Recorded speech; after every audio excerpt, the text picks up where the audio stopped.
बोल रहा है कि राम ने एक स्थान जेड से पी तक 130 किलोमीटर की स्पीड से यात्रा की। ठीक है, ये जेड से पी तक गया 130 किलोमीटर पर आवर की स्पीड से।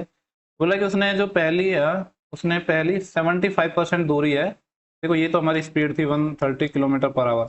पहली जो 75% दूरी है वो 2/3 समय में तय की। देखो ऐसा क्वेश्चन मैंने आपको पहले भी बताया, यहाँ पे हमारे पास तीन चीज होती हैं, स्पीड है, डिस्टेंस है, टाइम है।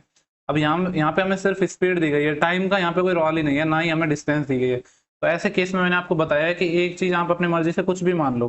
ठीक है, देखो यहाँ पे हमने इसे इसने बोला है कि जो 75% दूरी है वो 2/3 समय में तय करता है। ठीक है, तो हम टोटल टाइम क्या मान लेते हैं, हम टोटल टाइम मान लेते हैं। देखो दूरी को क्या मान सकते हैं हम, देखो किसी भी एक चीज को मान लो, या तो दूरी को मान लो या टाइम को मान लो।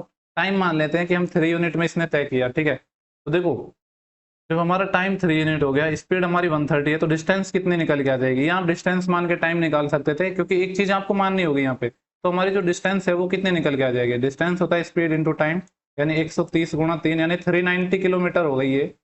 ठीक है, अब देखो इसने कहा क्या है, जो पहली 75% दूरी है, यानी इसने जो पहली 75% दूरी है, इसका जो 3/4 है वो कितने टाइम में चली, 2/3 समय में, यानी 3 का 2/3, 3 का 2/3 यानी 2 यूनिट समय में चल ली।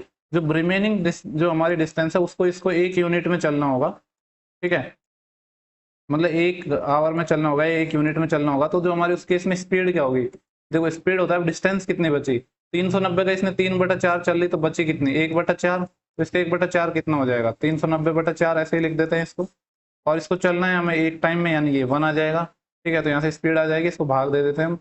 4 9 36। और देखो हमसे पूछा क्या है, इन्होंने पूछा है कि x/2 बता दो, यानी 2 से भी भाग दे देते हैं अभी हम। 4 गुणा 2, तो ये बेसिकली 8 हो जाएगा, नीचे 8 से हमें भाग देना है। तो कितना आ जाएगा, 8 चौके 32, बचे कितने 7 70, और 8 8 64, 6 60, 8 6 की 8 7 56, बचे 4 8 45, 48.75 आ जाएगा। ठीक है, अच्छा सवाल था हमारा। ऐसा क्वेश्चन मैंने आपको पहले भी करवाया, अगर आपने टाइम स्पीड डिस्टेंस की वीडियो देखे होंगे तो, क्योंकि ऐसा क्वेश्चन